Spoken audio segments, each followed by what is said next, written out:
Hello guys, this is Fran's fresh start in Chiang Mai. It's been a while since my last video. Some update about Chiang Mai weather. It's been raining a lot, almost every day. And the air quality is good because of all the rain. But because of the rain, you can't really do outdoor activities as much. And the thing with Chiang Mai is when it rains, the roads are pretty clear. Not so many motorcycle riders. So in that sense, I'm really enjoying driving when it's raining. So today, I want to discuss with you guys about online dating app scammers. Okay? Now, as you all know, I am pretty active in dating apps.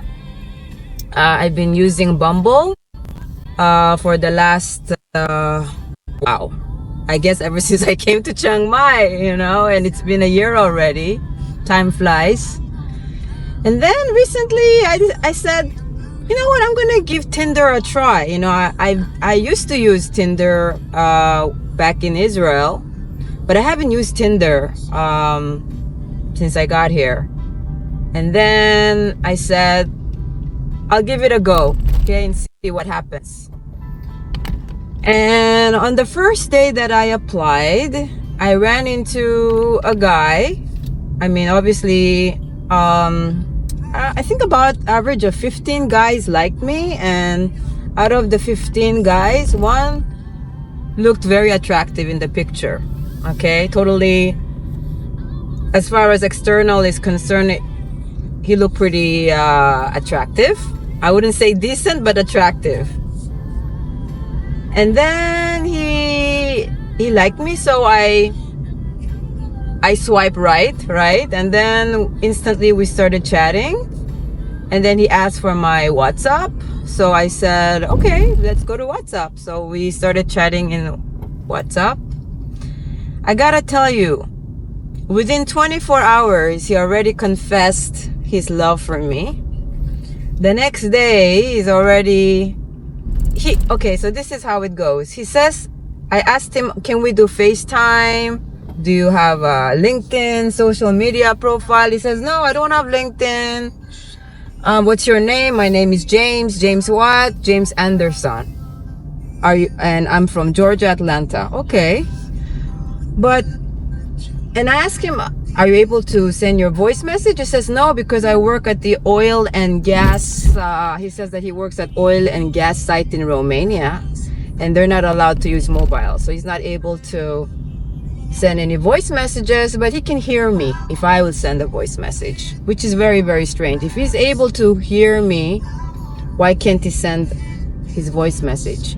Everything seemed very, very odd. But you know what? I decided I'm going to play along and see. And see how far this guy's going to go. So within 48 hours, he's confessed his love for me. He said as soon as his project is over, which is like the first week of June, he's going to buy a ticket to come and see me in Chiang Mai. That's his first priority. And he wants to seriously date me and then get married. The word marriage was already up by the second day. All right. And he says, I asked him, oh, really? Are you planning to retire? He says, yes, after this project, I'm going to retire because I'll be making $10 million. I'm like, oh, okay. $10 million as working in the gas and oil site in Romania as a supervisor, he claims. Anyway, I kept playing along, and then I asked him, listen, since you don't have any social media or LinkedIn, do you mind sending me your ID, driver license, passport? The minute I mention about the passport and ID, that's it. No news from him. He just says, oh, sure, of course, I will. As soon as I finish my work and this and that, bunch of excuses. No passport or ID in sight. So I I can tell you this is a classic case of online scamming. And from my research, I hear that in America, billions of dollars each year are being used from this online scamming. Okay, so you guys have to be very, very careful when you're online, and especially in dating apps. Always verify their identity before anything. Okay, in Israel, back in Israel, when I was dating online, I always asked them for their LinkedIn or Facebook profile, and I look at the history, and I check everything, all the background, before I even consider meeting them in person. After meeting them in person, you know, then you can focus about the personality differences and all that. But without verifying their identity, this is number one. Okay, this is number one step. Verify their identity. And if this person are not able to verify their identity, this is a possible scam. Okay, and I also, a week ago, I think it was a week ago, also met another guy. He says that he looked pretty decent, you know, Singaporean, tall, good looking. He says he's Singaporean, living in America, and he's been living there since he was a kid with his mom. So I'm like, okay. So again, I asked him, can you send a voice message?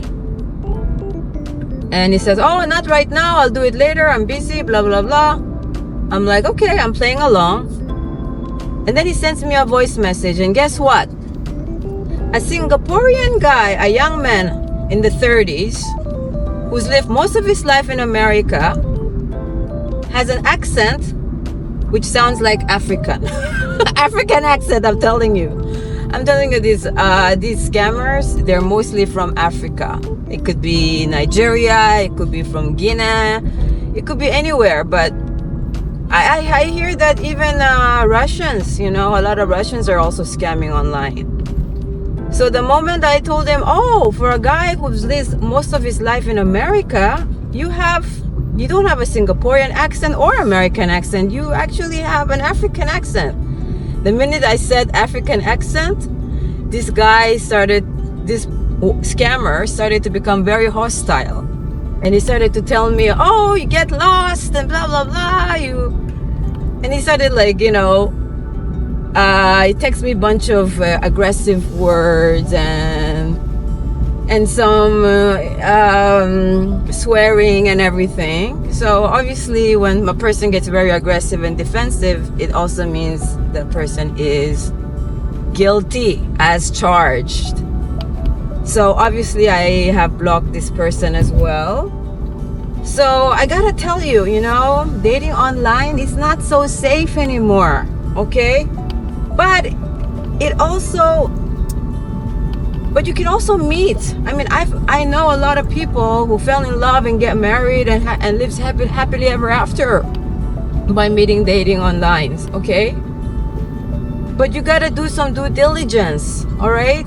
All I'm saying is that you have to verify their identity. You need to check evidence if this person is real or not. You know, it could be, you know, those profile, the pictures, they could be AI generated photos. It's all fake. So you gotta be really, really careful when you are dating online. And obviously I have reported this to Tinder service help.